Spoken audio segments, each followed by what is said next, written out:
நாம இந்த வீடியோல அழகு 14 தாவரங்களின் கடத்துதல் மற்றும் விலங்குகளின் சுற்றோட்டம் இந்த யூனிட்டை பார்க்க போறோம். இதுல வந்து ஒரு 110 ஒரு மதிப்பெண் வினா விடைகள் வந்து நம்ம பார்க்க போறோம். ஓகே. ஸோ பகுதி ஒண்ணுல பார்த்தீங்கன்னா தாவரங்களுடைய கடத்துதல் நம்ம பார்க்குறோம். தாவரங்களில் ஃபர்ஸ்ட் கொஸ்டின், தாவரங்களில் நீர் மற்றும் கனிமங்களை மேல் நோக்கி கடத்துவது எது அப்படின்னு கேட்டிருக்காங்க. சைலம். அதான் நீர் மற்றும் கனிமங்களை மேல் நோக்கி கடத்தும். அப்புறம் இலைகள் தயாரித்த உணவை தாவரத்துடைய பிற பகுதிகளுக்கு கடத்துவது எதுனா ஃப்ளோயம் கடத்தும். எவ்வித ஆற்றல் செலவிடுதலும் இன்றி நடைபெறும் கடத்தல் முறை வந்து பேசிவ் டிரான்ஸ்போர்ட், அதாவது ஆற்றல் சாரா கடத்துதல்.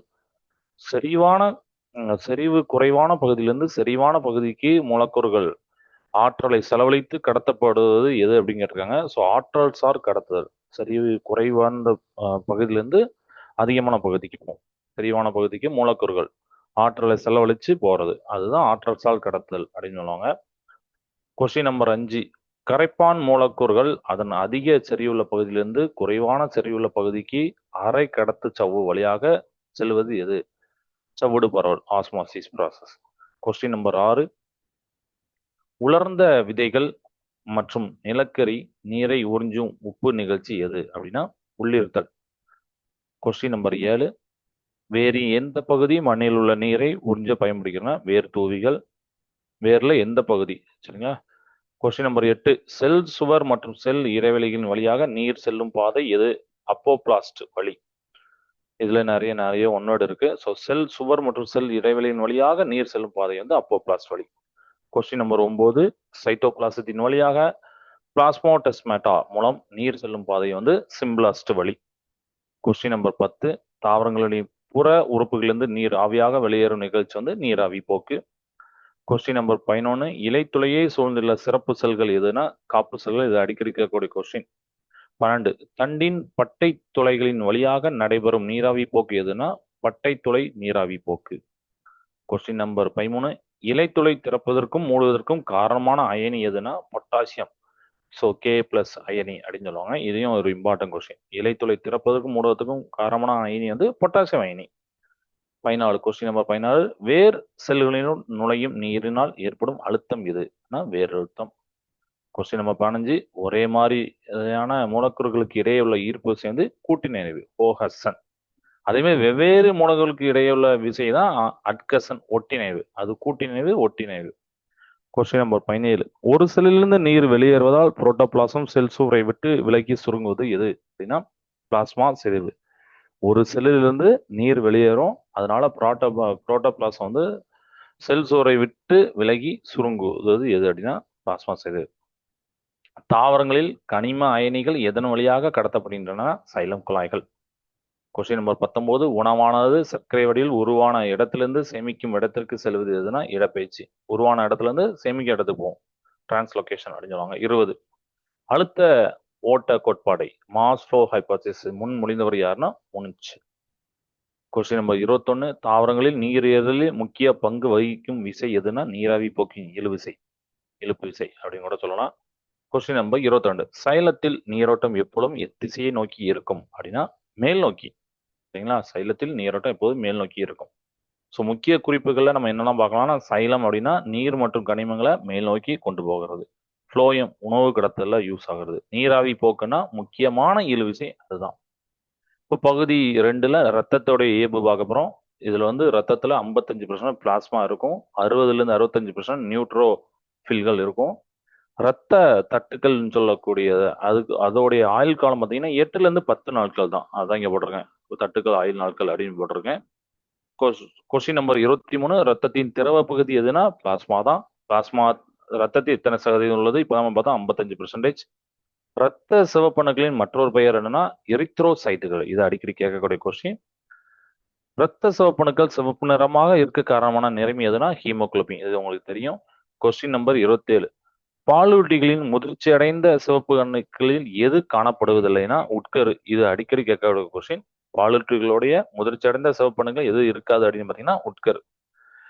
கொஸ்டின் நம்பர் 28, வெவ்வேறு வெள்ளை அணுக்களினுடைய ரத்த வெள்ளை அணுக்களுடைய மற்றொரு பெயர் என்ன அப்படின்னா லியூகோசைட்டுகள். எப்படி நம்ம ரத்த சிவப்பு அணுக்கு பார்த்தோமோ அதுமாதிரி வெள்ளை அணுக்கள் இது வந்து லியூகோசைட்டுகள். கொஸ்டின் நம்பர் 29, துகள்களுடைய செல்கள் எவை அப்படின்னா நியூட்ரோஃபில்கள், ஈஸ்னோஃபில்கள், பேசோஃபில்கள். இதெல்லாம் துகள்கள் இருக்கக்கூடிய செல்கள். கொஸ்டின் நம்பர் 30, இரத்த வெள்ளை அணுக்கள் அதிக எண்ணிக்கையில் உள்ளவை எதுனா நியூட்ரோஃபில்கள் தான். அதுதான் 60ல இருந்து 65% இரத்த வெள்ளை அணுக்கள் இருக்கும். கொஸ்டின் நம்பர் 31, ஒவ்வாமை மற்றும் ஒட்டுண்ணி தொற்றின் போது எண்ணிக்கையில் அதிகரிப்பு என ஈஸ்னோஃபில்கள். 32, வீக்கங்கள் உண்டாகும் போது வேதிப்பொருட்களை வெளியேற்றவை எவைனா பேசோஃபில்கள். 33, துகள்களற்ற செல்கள் எவைனா லிம்போசைட்டுகள், மோனோசைட்டுகள். துகள் உள்ள செல்கள் பார்த்தா துகளற்றது லிம்போசைட்டுகள், மோனோசைட்டுகள். கொஸ்டின் நம்பர் 34, வைரஸ் மற்றும் பாக்டீரியா தொற்றுக்கு எதிராக எதிர்ப்பொருளை ஆன்டிபாடிஸ் உருவாக்குவை எவை என லிம்போசைட்டுகள். இதையும் ஞாபகம் வச்சுக்கோங்க, லிம்போசைட்டுகள்.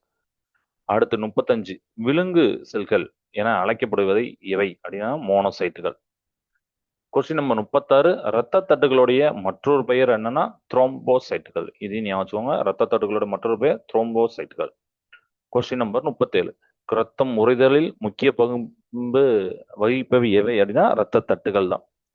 கொஸ்டின் நம்பர் 38, இரத்த சிவப்பணுகளோட எண்ணிக்கை குறைவதால் ஏற்படும் நோய் எதுனா அனிமியா, இரத்த சோகை. இது நம்மளுக்கு தெரிஞ்ச ஒன்னோட தான் அனிமியா, இரத்த சோகை.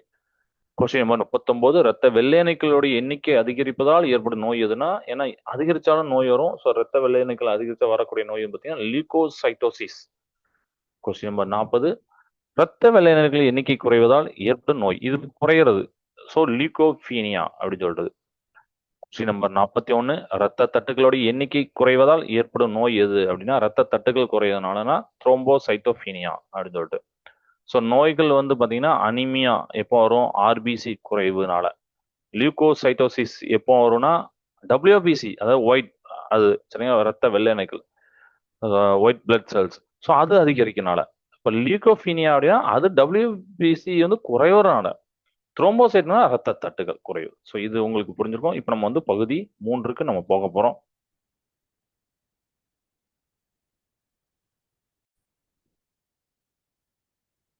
இந்த பகுதி 3ல இரத்த நாளங்கள் மற்றும் இதயம் அப்படிங்கிறத பார்க்க போறோம். ஸோ ஃபர்ஸ்ட் நம்ம இதயத்தோடைய அமைப்பு பார்க்கலாம். இதயத்தோட அமைப்பை வந்து நம்ம இப்படி பிரிச்சிருக்கோம். இடது ஆரிக்கிள், வலது ஆரிக்கிள், இடது வென்ட்ரிக்கிள், வலது வென்ட்ரிக்கிள். ஸோ இந்த இடது ஆரிக்கிளுக்கும் இடது வென்ட்ரிக்கிளுக்கும் நடுவில் ஈரிதழ் வாழ்வு இருக்கும். வலது ஆரிக்கிளுக்கும் வலது வென்ட்ரிக்கிளுக்கும் நடுவில் மூவிதழ் வாழ்வு இருக்கும். இடது வென்ட்ரிக்கிள் வந்து கொஞ்சம் தடித்த சுவரா இருக்கும். இடது ஆரிக்கிள் வந்து ஆக்சிஜன் மிகுந்த அந்த ரத்தத்தை வந்து அது வந்து டீல் பண்ணுது. வலது ஆரிக்கிள் பார்த்தீங்கன்னா ஆக்சிஜன் குறைந்த ரத்தத்தை அது வந்து டீல் பண்ணுது. ஸோ அதனால தான் நம்ம ஆக்சிஜன் மிகுந்த, ஆக்சிஜன் குறைந்த அப்படின்னு போட்டிருக்கோம். அந்த உடம்புல வந்து ஆக்சிஜன் மிகுந்த ரத்தத்தை கொடுக்கு, ஆக்சிஜன் குறைந்த ரத்தத்தை கொடுக்கு. அந்த மாதிரி நம்ம எடுத்துக்கிட போறோம். சரிங்களா? ஓகே. ஸோ இப்போ இதுக்கு ரிலேட்டடாக கொஸ்டின் பார்க்கலாம். கொஸ்டின் நம்பர் 42ல வந்து ரத்தத்தை இதயத்திலிருந்து உடலுடைய பல்வேறு பகுதிகளுக்கு எடுத்து செல்வது தமனிகள். அது மாதிரி ரத்தத்தை உடலிலுடைய பல்வேறு பாகங்களிலிருந்து இதயத்துக்கு கொண்டு வரவை சிரைகள். நுரையீரல் தமனியை தவிர மற்ற தமனிகள் எவ்வகை ரத்தத்தை கடத்துகின்றன, ஆக்சிஜன் மிகுந்த ரத்தத்தை. அதுமாதிரி நுரையீரல் சிரையை தவிர மற்ற சிரைகள் எவ்வகை ரத்தத்தை கடத்துகின்றன, ஆக்சிஜன் குறைந்த ரத்தத்தை. 46, கொஸ்டின் நம்பர் 46, தமனிகளையும் சிரைகளையும் இணைக்கும் மெல்லிய ரத்த நாளங்கள் எவைனா தந்துகிகள், கேப்லரிஸ் அப்படின்னு சொல்லுவாங்க. 47, இதயம் எவ்வகை தசையினால் ஆனதுன்னா கார்டியாக் தசை, இதய தசை.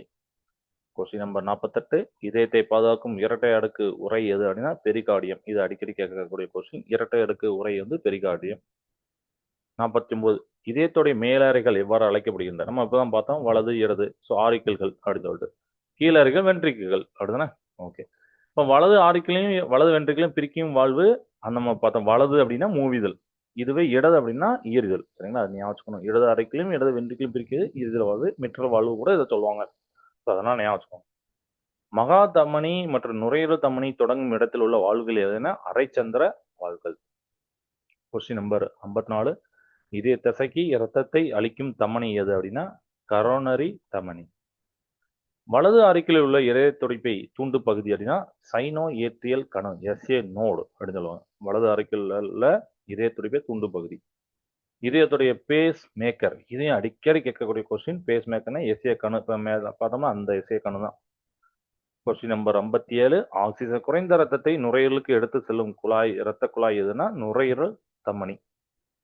ஆக்சிஜன் மிகுந்த ரத்தத்தை இடது ஆரிகளுக்கு கொண்டு வரும் இரத்த குழாய்னா நுரையீரல் சிரை. சரிங்களா? ஆக்சிஜன் மிகுந்த ரத்தத்தை இடது அரைக்கல். நம்ம பார்த்தோம்னா நம்ம ஆக்ஸிஜன் மிகுந்த, ஆக்ஸிஜன் குறைந்த பார்த்தோம். வலது அரைக்கல்னா ஆக்ஸிஜன் குறைந்த. இடது அரைக்கல் கொண்டு வரக்கூடிய இரத்த குழாய் பெயர் நுரையீரல் சிரை.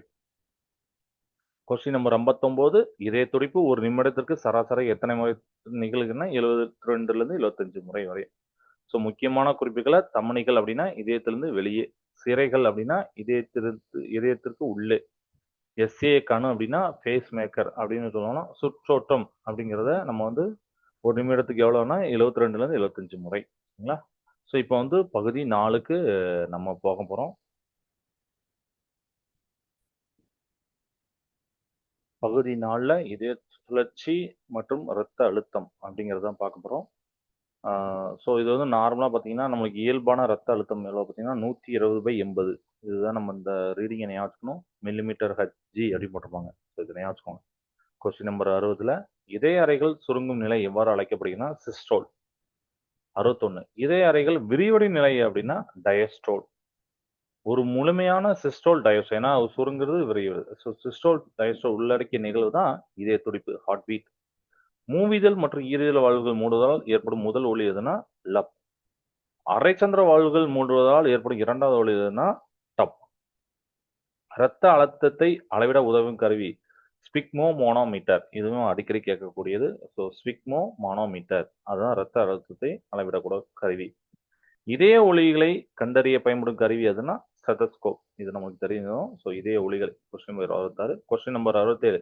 மனிதரின் இயல்பான இரத்த அழுத்தம் அதுதான் நம்ம பார்த்தோம் 120/80 மில்லிமீட்டர் ஹெச்ஜி அப்படின்னு போட்டிருப்பாங்க. Question number 68. இரத்த அழுத்த அதிகரிப்பு எவ்வாறு அழைக்கப்படுகிறதுனா மிக இரத்த அழுத்தம், ஹைப்பர் டென்ஷன். இரத்த அழுத்த குறைவு அப்படின்னா குறை இரத்த அழுத்தம், ஹைப்போ டென்ஷன். Question number 70. இரத்த வகைகளை கண்டறிந்தது யாருன்னா கார்ல் லான்ஸ்டீனர். Question number 71. இரத்த சிவப்பணுக்களின் மேற்பரப்பில் உள்ள ஆன்டிஜன்கள் எவை அப்படின்னா ஆன்டிஜன் ஏ மற்றும் ஆன்டிஜன் பி. இதுதான் இரத்த சிவப்பணுக்களின் மேற்பரப்பில் உள்ள ஆன்டிஜன்கள். பிளாஸ்மாவில் காணப்படும் ஆன்டிபாடிகள் எதுனா ஆன்டிபாடி ஏ மற்றும் ஆன்டிபாடி பி. Question number 73. எந்த இரத்த வகையில் ஆன்டிஜன்களே காணப்படுதுன்னா ஓ வகை இரத்தத்துல ஆன்டிஜன்களே கிடையாது. எந்த இரத்த வகையில் ஆன்டிபாடிகளே இல்லைன்னா ஏபி வகை இரத்தத்துல. Question number 75.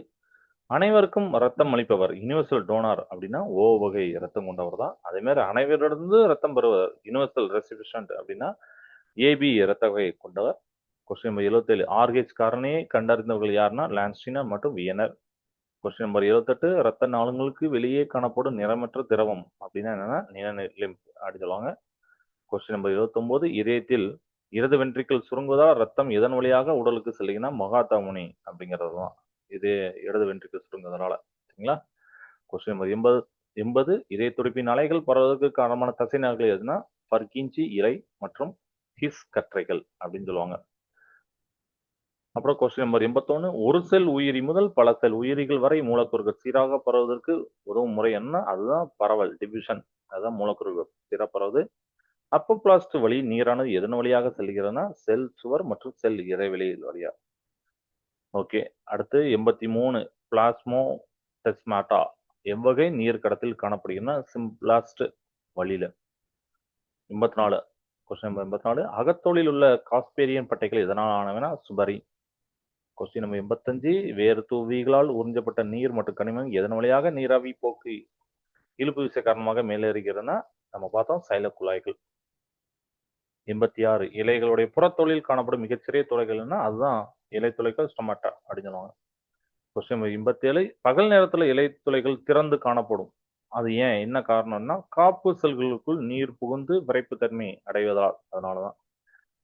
Question number 88. தாவரங்களில் கனிமங்கள் எந்த வடிவில் உறிஞ்சப்படுகின்றன அயனிகள் வடிவில். Question number 89. சர்க்கரையானது கடத்தப்படும் போது புளோயத்திற்குள் நீர் எந்த முறையினால் நுழைகிறது அப்படின்னா சவ்வடு பரவல். Question number 90. இரத்த சிவப்பணுக்கள் ஏன் வட்டமான மற்றும் இருபுறமும் குளிந்த தட்டு போன்ற வடிவத்தை பெற்றுள்ளன. நம்ம அந்த ஸ்ட்ரக்சரை பார்த்தா அப்படிதான் இருக்கும், வட்டமா இருக்கும், இருபுறம் குளிந்த தட்டு. ஏன்னா அதிகப்படியான ஆக்சிஜனை இணைப்பதற்கான மேற்பரப்பினை அதிகரிக்காது, அதுக்காக தான். சரிங்களா?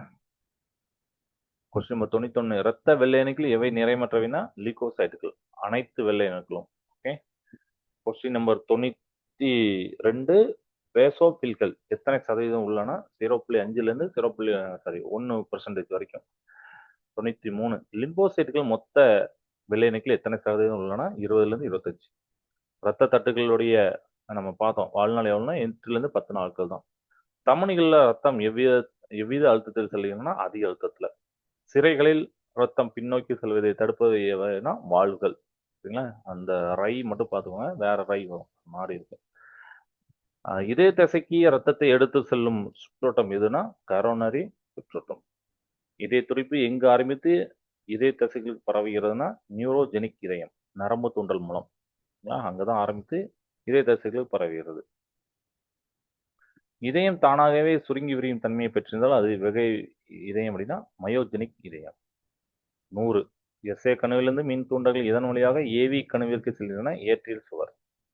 101. இதய துடிப்பை உடல் முழுவதும் பரவ செய்யும் கற்றைகள் எவைனா ஹிஸ் கற்றைகள் மற்றும் பர்கிஞ்சி இலைகள். ஸ்டெத்தஸ்கோப்பை கண்டறிந்த யாருன்னா ரெனே லென்னக். ரத்த அழுத்தத்தை நம்ம பார்த்ததுதான் அளவிட உதவும் கருவி எதுனா ஸ்பிக்மோ மனாமீட்டர். 104. ஓ வகை ரத்த கொண்டவர்களின் ரத்தத்தில் எந்த அஞ்சுகள் உள்ளன அப்படின்னா ஆன்டிஜன்கள் இல்லை. ஏன்னா ஓல ஆன்டிஜன்கள் கிடையாது. அது மாதிரி ஏபியில் பார்த்தீங்கன்னா ஆன்டிபாடிகள் இருக்காது. ரத்த வகை கொண்டவர்களின் பிளாஸ்மா எந்த ஆன்டிபாடிகள் இல்லைன்னா ஆன்டிபாடிகளே உண்டா அப்படின்னா இல்லை. நம்ம வந்து ஆன்டிபாடிகள் இல்லைன்னு நிலையலாம். 106. ஒரு ரத்தத்தில் ஆர்ஹெச் ஆன்டிஜன் இருந்தால் அவர்கள் எவ்வகை ரத்தம் கொண்டவர்னா ஆர்ஹெச் நேர்வகை, ஆர்ஹெச் பாசிட்டிவ். நிணநீரில் எவ்வகை செல்கள் அதிக அளவில் காணப்படுகின்றன லிம்போசைட்டுகள். 108. சிறுகுடலில் உறிஞ்சப்பட்ட கொழுப்பை கடத்துவது எதுனா நிணநீர். 109. இதயத்தின் இடது அறைகளுக்கும் இடது வென்ட்ரிகளுக்கும் இடையே உள்ள வாழ்வு நம்ம பார்த்தோம். இருத வாழ்வு அல்லது மிட்ரல் வாழ்வு கூட சொல்லலாம். நான் சொல்லியிருந்தேன் அது. இரத்த சிவப்பணுக்களுடைய முக்கிய பணி என்னன்னா ஆக்சிஜனை திசுக்களுக்கு கடத்துதல் தான். ஸோ ரத்த வகைகளை யூனிவர்சல் டோனார் ஓ வகை ஆன்டிஜன் கிடையாது, இல்லை. யூனிவர்சல் ரெசிஸ்டன்ட் அப்படின்னு பார்த்தீங்கன்னா ஏபி வகை ஆன்டிபாடிஸ் கிடையாது. ஆர்கெச் நேர் வகை அப்படின்னா ஆர்கெச் ஆன்டிஜன் உள்ளது அப்படிங்கிறது தான். ஸோ இந்த 110 வினாவையும் நீங்கள் பாருங்க. இந்த யூனிட்டே உங்களுக்கு ரொம்ப கவர் ஆகும். தேங்க்ஸ் ஃபார் வாட்சிங்.